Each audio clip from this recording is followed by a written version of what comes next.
Kamek. Dans un premier temps, ce nom désigne un type d'ennemi apparu pour la première fois dans Super Mario World, une des nombreuses races qui composent l'espèce des Koopas qui forment l'armée du roi Bowser. Ce qui fait la singularité des Kamek, c'est que ce sont des magiciens, bombardant Mario à distance avec leurs sortilèges. Mais de la même manière qu'avec Yoshi ou Toad, quand on évoque Kamek, les gens ont tendance à penser à un individu en particulier. Car voyez-vous, dans Super Mario World 2, alias Yoshi's Island, un Kamek joue le rôle d'antagoniste principal, servant de nounou à un Bowser tout bébé. Et Yoshi's Island étant un jeu très populaire, il a donc eu une certaine influence. Car quand les Kamek n'apparaissent pas en tant qu'ennemis réguliers, on a à la place un seul Kamek qui joue un rôle très important auprès du roi Bowser, en tant qu'officier haut gradé, quand il n'est pas directement son bras droit. Bien que le concept de la race soit intéressant, Kamek n'a pas souvent eu que ça l'occasion de briller dans les spin-offs. Ce n'est que récemment que le Koopa magicien a commencé à être utilisé dans les Mario Kart et les Mario Sport. Mais malgré tout, c'est un rôle secondaire important des jeux Mario et occupe une place de choix dans les jeux Yoshi. Mais aussi étonnant que cela puisse paraître, il s'est immiscé petit à petit dans le monde des spéculations de l'univers de Smash Bros. Plus la série avance et plus des gens commencent à se demander ce que ça pourrait donner s'il devenait jouable un jour. À la fois parce que ses pouvoirs magiques ont le potentiel de créer un moveset vachement intéressant, mais également dans l'angle d'apporter un nouveau représentant de la série Yoshi. Non pas qu'elle ait un manque cruel de représentation, mais de 1, ça n'empêche pas la question de se poser, et de 2, Kamek occupant à la fois un rôle dans la série Mario et Yoshi, lui donne un avantage face à d'autres créations originaires des jeux Yoshi qui n'ont pas autant de reconnaissance.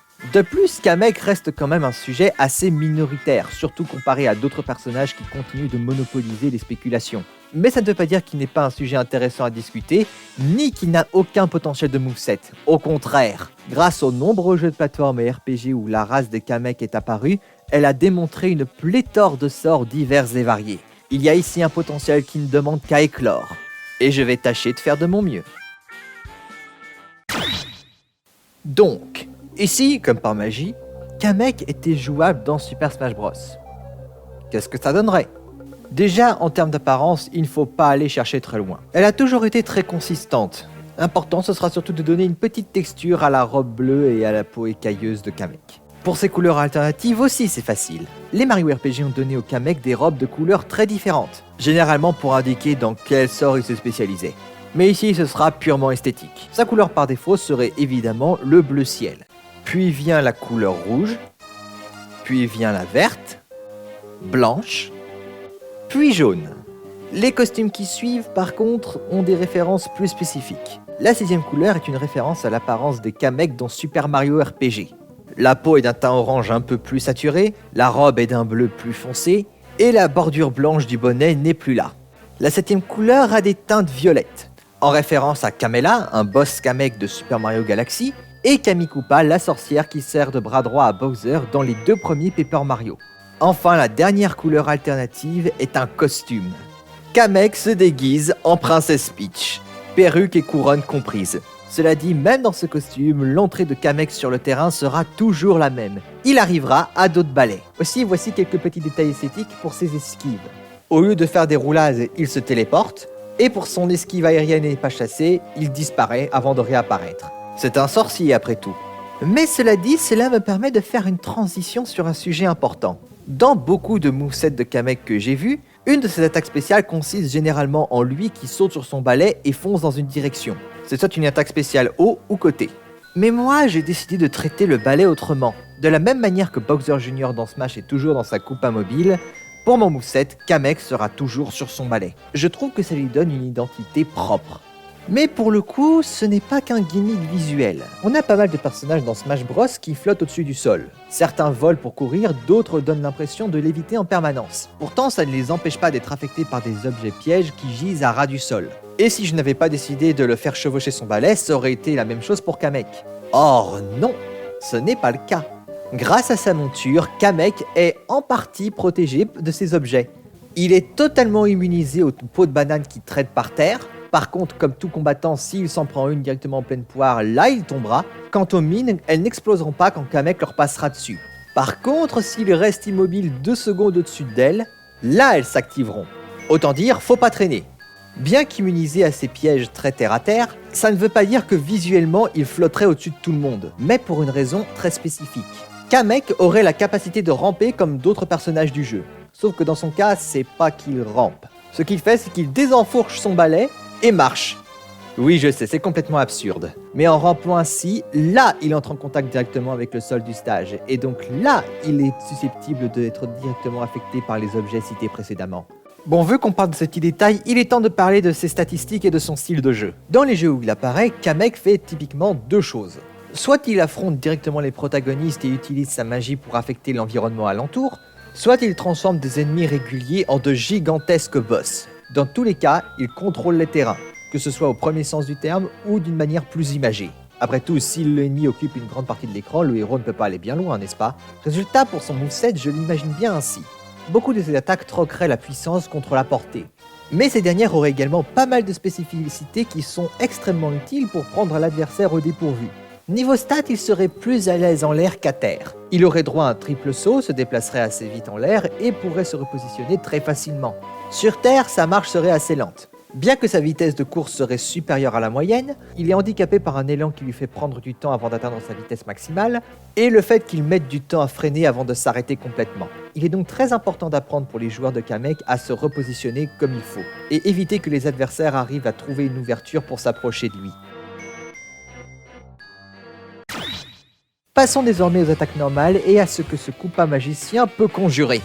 Pour son direct, Kamek attaque avec des constructions physiques des formes géométriques qui composent ses nombreux sortilèges. Il s'agit d'un direct en 3 coups dans le même genre que Captain Falcon ou Banjo et Kazooie, dans le sens où le troisième coup est différent selon si le joueur maintient A enfoncé ou appuie sur A séparément. Avec le premier coup, Kamek crée un carré. Pour le deuxième coup, il donne un coup de baguette en diagonale de haut en bas, laissant derrière elle un trait. Et c'est là que viennent les deux options possibles. Si le joueur appuie sur A séparément, alors le Koopa magicien donnera un troisième coup de baguette. Troisième coup avec lequel il forme une énorme croix. Cela dit, si le joueur décide de maintenir A enfoncé, Kamek transformera la ligne droite qu'il a tracée en un cercle. L'attaque se transformant donc en un direct rapide qui consiste en Kamek qui fait tourner ce cercle indéfiniment. L'attaque s'achève avec un dernier coup où Kamek transforme le cercle en un triangle. Pour son attaque puissante côté, Kamek pointe vers l'avant avec sa baguette, provoquant une petite explosion magique devant lui. Son attaque puissante haut est quant à elle extrêmement unique. Il est basé sur la principale attaque des Kamek de Mario et Luigi Superstar Saga où il crée un anneau de feu. La manière dont fonctionne l'attaque est la suivante.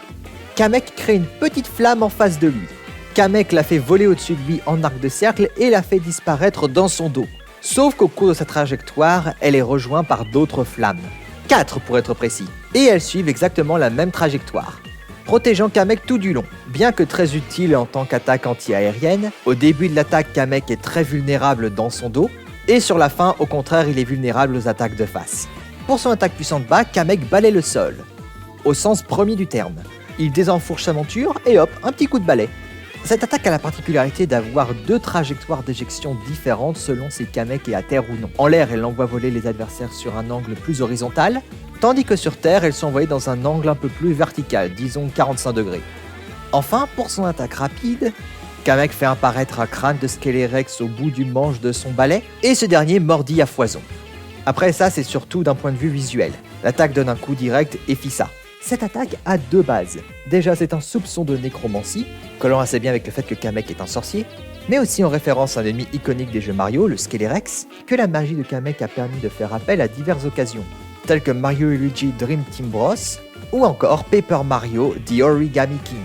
En parlant de Origami King, cela me permet de faire une transition vers les attaques Smash.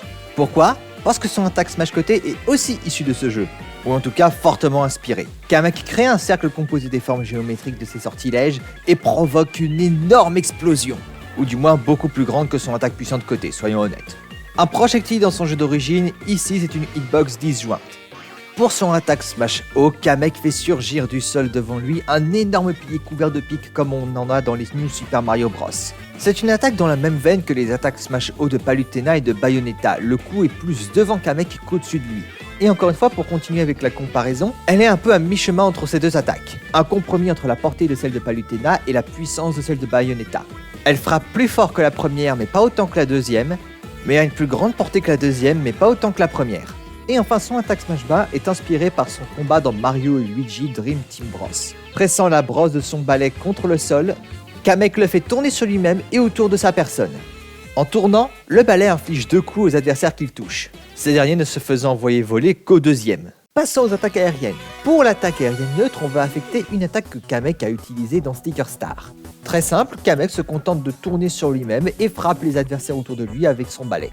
Pour l'attaque aérienne avant, on va faire un truc similaire à ce que fait Ness. Kamek tend sa baguette devant lui et crée des étincelles magiques, les siennes ayant la forme de quoi d'autre ? De forme géométrique. Pour son attaque aérienne arrière, on revient à une autre forme de référence à Paper Mario, plus précisément à la femme de main de Bowser dans les 2 premiers opus, Kami Koopa, et pour être encore plus précis, au balai de la sorcière. La brosse du balai de Kamek prend la forme de celui de Kami et crache à bout portant un nuage de gaz violet. D'une référence à Paper Mario, passons à une référence à Mario et Luigi avec son attaque aérienne haut. Ici, c'est une attaque directement inspirée par Dream Team Bros. Un peu comme Harmony, Kamek crée un anneau au-dessus de lui. Cependant, l'attaque a un fonctionnement très différent. Dans son ascension, l'anneau est plus lent et n'a pas la même force de projection. Par contre, on peut remarquer qu'il s'élargit. Pourquoi ? Parce que l'attaque a un deuxième temps. Au sommet de son ascension, l'anneau se referme plutôt rapidement. Tout adversaire pris au piège au centre de l'anneau quand celui-ci est enfin refermé se prend des dégâts considérables et est envoyé assez haut au-dessus de Kamek. Et enfin, passons à l'attaque aérienne bas. Ici, c'est une référence à un autre jeu de la série Mario et Luigi, les Frères du Temps. Kamek crée une boule de pique et la largue sur les malheureux adversaires qui se trouveraient en dessous de lui. L'attaque frappe plutôt fort, mais elle n'a pas la taille qu'elle a dans les Frères du Temps. Passons à sa saisie. Kamek ne saisirait pas ses adversaires de lui-même. À la place, il enverrait un de ses sbires attraper l'adversaire le plus proche. Et pour infliger des petits coups, Kamek descend de son balai et l'utilise pour frapper l'adversaire saisi sur la tête. Pour son lancer avant, Kamek joue au bowling. Plus ou moins. Il crée une carapace verte qu'il lance dans le bide de l'adversaire saisi, le bousculant lui et le sbire qui le saisissait. Pour son lancer arrière, Kamek téléporte l'adversaire saisi dans son dos. Pour le lancer haut, ce coup-ci, c'est le sbire qui fait tout le travail. Il s'envole, transportant l'adversaire qu'il a attrapé hors des limites de l'écran, avant de retomber en chute libre sur le sol. Et enfin, pour son lancer bas, Kamek crée un rocher de chomp, un obstacle récurrent des jeux Yoshi. Il le fait apparaître au-dessus de l'adversaire saisi et le relâche pour l'écraser. À terre désarmé, Kamek attaque en utilisant son balai et en frappant autour de lui. Tandis que pour son attaque où il remonte sur le stage, il crée une petite explosion magique du bout de sa baguette. Et qu'en est-il de ses provoques alors, vous allez me demander ? Eh bien c'est simple, pour sa provoque haut, il rit. Pour sa provoque bas, au contraire, il s'énerve. Et enfin, sa provoque côté est assez originale. Kamek fait apparaître le nœud papillon qu'il porte dans Super Mario Party et le resserre. Après tout, il faut qu'il soit bien fringant quand il devra célébrer sa victoire. Jusqu'ici, le moveset restait très dans les clous. Mais à partir de maintenant, avec ses attaques spéciales, on va voir ce qui fait tout le sel du moveset de Kamek. Et pour commencer, quoi de mieux que l'attaque spéciale neutre évidemment ? De toutes les choses que les Kamek ont fait pour mettre des bâtons dans les roues de Mario et Yoshi, les plus récurrentes ont été de transformer des petits monstres en boss ou altérer le terrain par leur magie. Ces sorts généralement prenant une forme plutôt poudreuse de couleur arc-en-ciel. Et ce sont ces parfaits outils pour mettre le boxon sur le stage que Kamek va utiliser pour cette attaque spéciale neutre à double tranchant. En appuyant sur B, Kamek brandira sa Kamek et commencera à préparer un sort. Durant la préparation, la couleur qui en émane change constamment. Et une fois la préparation finie, Kamek tirera une boule de feu devant lui. Comme les missiles de Samus ou des tireurs ennemis, ces boules de feu sont à tête chercheuse, suivant la trajectoire de l'adversaire le plus proche dans leur proximité, et disparaissant après avoir touché le dit adversaire ou après quelques secondes sans rien toucher. Détail amusant, la couleur des boules de feu peut être très variée. Cela dit, elle a 3 couleurs qu'elle ne sera jamais. Rose, bleu ciel et jaune. Pourquoi ? Parce que cela concerne une autre fonctionnalité de cette attaque spéciale. En maintenant B enfoncé, Kamek préparera son sort plus lentement. Et encore une fois, pendant la préparation, il change de couleur. Sauf qu'ici, le sort n'aura que 3 couleurs différentes. Rose, bleu ciel et jaune. Toujours dans cet ordre. Pourquoi c'est important ? Parce que ces boules de feu-là peuvent infliger un effet secondaire aux cibles qu'elles touchent. Le mot-clé étant « peuvent ». Parce que oui, pour le coup, c'est le fruit du hasard. Les effets secondaires de ces boules de feu n'arrivent pas tout le temps. Ils ont un certain pourcentage de chances d'arriver. Il y a cependant 2 autres choses à savoir. Chaque couleur a son effet secondaire spécifique. En fonction de celui dont Kamek a besoin, il faut donc que le joueur choisisse. Deuxièmement, les couleurs n'ont pas un, mais 2 effets secondaires. Et l'effet secondaire en question dépend de la cible. Qu'est-ce que ça veut dire? Le truc, c'est que Sortilège Kamek a la particularité de se comporter différemment en match normal et en match en équipe. Les alliés de Kamek peuvent être touchés par Sortilège Kamek. Cela étant dit, de 1, ils ne se prendront pas de dégâts. Cela dit, il y aura toujours une chance pour qu'un des effets secondaires du sort ait lieu. Sauf que sur les alliés, cet effet secondaire aura tendance à l'aider, tandis que sur les adversaires, ce sera un effet secondaire négatif. Voyons ça un peu plus en détail. D'abord, les boules de feu rose. Sur un adversaire, il y a 50% de chances qu'il se retrouve avec une fleur sur la tête. Comme d'hab avec ces fleurs, elles font augmenter le pourcentage de dégâts de l'adversaire avec le temps qui passe. Lancé sur un allié, par contre, il y a 10% de chances que la boule de feu le soigne. Les boules de feu bleu ciel ont 50% de chances de piéger l'adversaire dans la glace. Si elle touche un allié, par contre, elle peut le rendre métallique. Enfin, le sortilège jaune. Sur un ennemi, ce sort a 10% de chances de l'étourdir. Mais sur un allié, elle a 10% de chance de le rendre géant. C'est tout pour les effets secondaires de Sortilège Kamek sur les adversaires. Parce que cette attaque spéciale a d'autres effets secondaires sur d'autres choses. Dans un match avec les objets actifs, si le sortilège en touche un ou un projectile, en général le projectile ou l'objet disparaîtra. Cela dit, il y a 20% de chances pour que ça les transforme en un autre objet, si encore une fois les objets sont activés durant le match, et il y a 10% de chances de renvoyer les projectiles. Et enfin, encore une fois, en cas d'objet activé, si un personnage d'un Trophéaide ou un Pokémon d'une Pokéball est invoqué, il y a une chance pour que Kamek puisse se le réapproprier grâce à son attaque spéciale neutre. Offrant un nid de possibilités incongrues, Sortilège Kamek et ses effets secondaires sont destinés à semer le chaos total. Mais le manque de contrôle sur les effets infligés fait que le plan du joueur de Kamek peut rencontrer des obstacles conséquents. Il est donc important pour lui de quand même prendre des risques s'il veut gagner. Passons à l'attaque spéciale côté, plutôt unique. Car Kamek va utiliser des monstres dans Yoshi's Island pour attaquer. Mais pas de la façon dont vous croyez. Comme dit précédemment, une des stratégies signatures des Kamek est d'invoquer et d'améliorer des ennemis. Mais ici, j'ai décidé de prendre une autre tournure. Elle est inspirée par le combat de boss secret contre Kamek dans Yoshi's Crafted World, où Kamek se transforme en d'autres boss du jeu pour combattre Yoshi. Pour cette attaque spéciale, il fera exactement ça. Il prendra la forme d'un des boss des jeux Yoshi pour foncer droit devant lui. Oui, un des boss, car Kamek a accès à 3 formes différentes avec cette attaque spéciale. Elles ont toutes leurs propres propriétés dont le joueur peut tirer avantage en les connaissant. Quant à la forme que Kamek prendra, ça dépend de l'exécution de l'attaque. Sur le sol bien compact du stage, Kamek deviendra la ménade géante de Yoshi's Island. Sous cette forme, Kamek foncera droit devant lui, mais il est attaché à la surface solide. C'est comme s'il y était accroché. Autrement dit, il parcourra le terrain en épousant parfaitement sa forme. Ce qui fait qu'il peut se retrouver la tête en bas. Cependant, ça marche aussi si Kamek est juste en dessous du fond du stage. Durant sa charge sous la forme de ménade, Kamek est immunisé aux projections, mais se prend quand même des dégâts malgré tout, c'est juste réduit. La deuxième forme qu'il peut prendre quand il fait cette attaque en l'air, c'est le Fang, une chauve-souris. Kamek prend l'apparence du Comte Ducrot, un boss de Yoshi's New Island, et charge en ligne droite. Tout comme la forme de Ménat, Kamek se prend des dégâts réduits et ne peut pas se faire projeter. Cela dit, il est également entouré de 4 petits fangs qui peuvent prendre des coups à sa place. Et enfin vient la dernière forme de cette attaque spéciale, le Bobo. Kamek ne peut prendre cette forme qu'en exécutant son attaque spéciale côté comme si c'était une attaque smash. Il prend la forme de la boule de pique et fait un roulé-boulé rapide droit devant lui. Il est immunisé aux dégâts et a une force de frappe colossale. Cela dit, cette forme a une très grosse faiblesse, elle est très fortement affectée par la gravité. Fait en l'air, il tombe comme une pierre. Il peut quand même toujours revenir sur le terrain, mais ça risque d'être compliqué. Aussi, si un personnage est doté d'un contre et qu'il se protège de cette forme, le coup renverra Kamek dans la direction d'où il vient. Connaître toutes les propriétés des transformations est donc capital pour les exploiter à leur plein potentiel. Passons désormais à son attaque spéciale haut qui est unique mais beaucoup plus simple malgré tout. En bon magicien, Kamek a le pouvoir de se téléporter. La dernière option qui reste est celle qui fait plus de sens pour lui permettre de revenir sur le terrain. Cependant, bien qu'on a déjà pas mal d'attaques spéciales haut de téléportation, celle de Kamek arrive quand même à se démarquer des autres. Je lui ai donné un peu plus de piment inspiré par la téléportation des Kamek dans les 2 Super Mario Galaxy. Dans le sens où elle ressemble beaucoup à la vive attaque de Pikachu. En exécutant l'attaque, Kamek se dirigera dans la direction choisie par le joueur avec le joystick. Mais arrivé au bout de sa trajectoire, le joueur peut incliner le joystick dans une autre direction pour que Kamek puisse la prendre.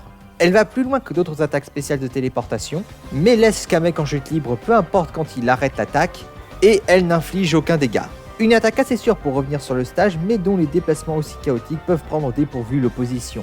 Enfin, parlons de l'attaque spéciale bas, encore une fois plus simple et pourtant si unique.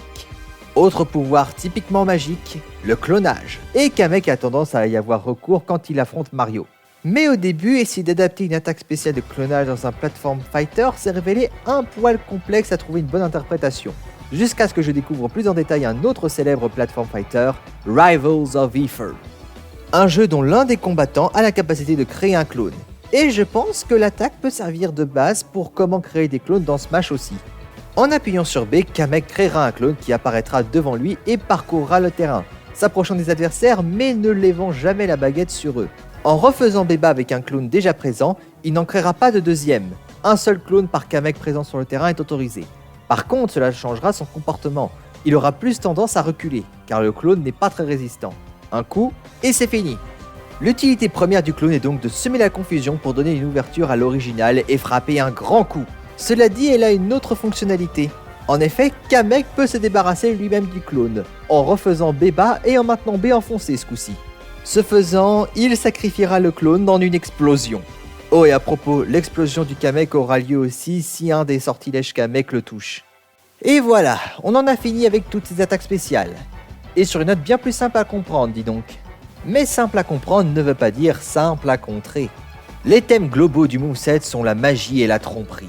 Ces attaques spéciales représentent bien cela, leurs caractéristiques uniques sont parfaites pour piéger l'adversaire et le faire tourner en bourrique. Certes, en partie handicapé par les effets secondaires surprenants de sa magie sur lesquels il n'a pas beaucoup de contrôle, Kamek doit donc prendre des risques et profiter des étranges propriétés de son moveset pour prendre l'adversaire de court. Vous ne serez peut-être pas toujours victorieux, mais ce n'est clairement pas en restant assis sur son balai que Kamek gagnera. Il doit faire honneur à son souverain après tout.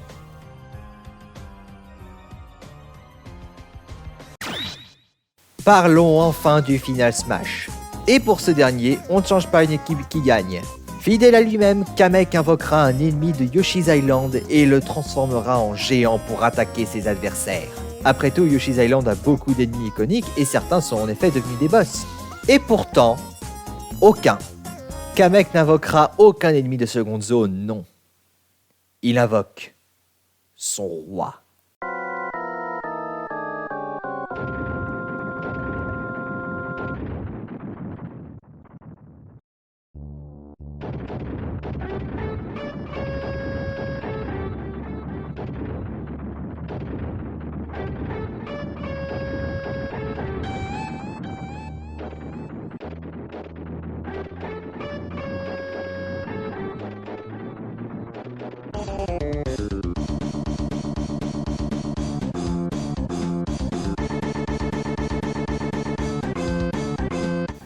De la même manière que Bowser est le boss final le plus récurrent des jeux Mario, le boss final le plus récurrent des jeux Yoshi est Bowser.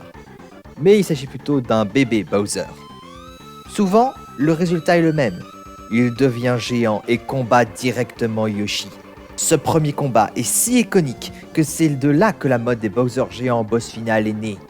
Et c'est ce même combat final que Kamek référencera dans son Final Smash, et d'une manière encore plus directe que Bowser. En appuyant sur B, chargé par l'énergie de la balle Smash, Kamek invoque bébé Bowser, en le faisant tomber du ciel. Si le jeune prince touche quelqu'un présent sur le terrain dans sa chute, une cinématique se déclenche. Kamek transforme bébé Bowser en géant. Et là, la cinématique recrée l'ultime attaque du boss final de Yoshi's Island. Les adversaires pris de piège dans le Final Smash sont bloqués sur un petit îlot de pierre, sans issue. Et là, bébé Bowser leur fonce dessus, piétinant l'opposition et détruisant les frêles plateformes de pierre sur lesquelles elle tenait.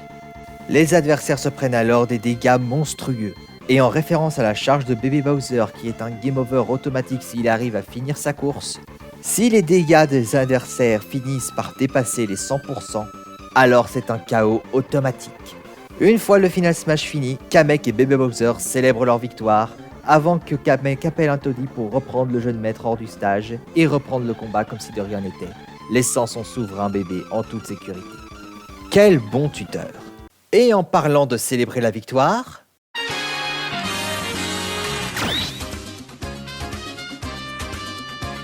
passons aux animations de victoire.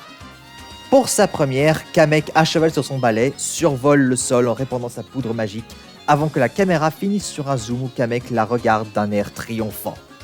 Pour la deuxième, on voit d'abord une silhouette ressemblant à Peach. La caméra se rapproche, et là, la silhouette se retourne, dévoilant que non, c'est Kamek. Cette animation a plus de chances de se jouer si le Kamek qui a triomphé durant ce combat est celui qui porte son costume avec la robe de Peach. Et enfin, pour sa dernière animation de victoire, Kamek célèbre seul. Puis d'un coup d'un seul, Bébé Bowser surgit de nulle part, bousculant Kamek et le faisant tomber de son balai au passage. Tandis que Bébé Bowser continue de fanfaronner et d'apprécier l'attention alors qu'il n'a pratiquement rien fait, Kamek, lui, sur le sol, perd un peu patience. C'est pas qu'il le respecte que Bowser peut pas être un peu casse-pied, hein, faut le reconnaître.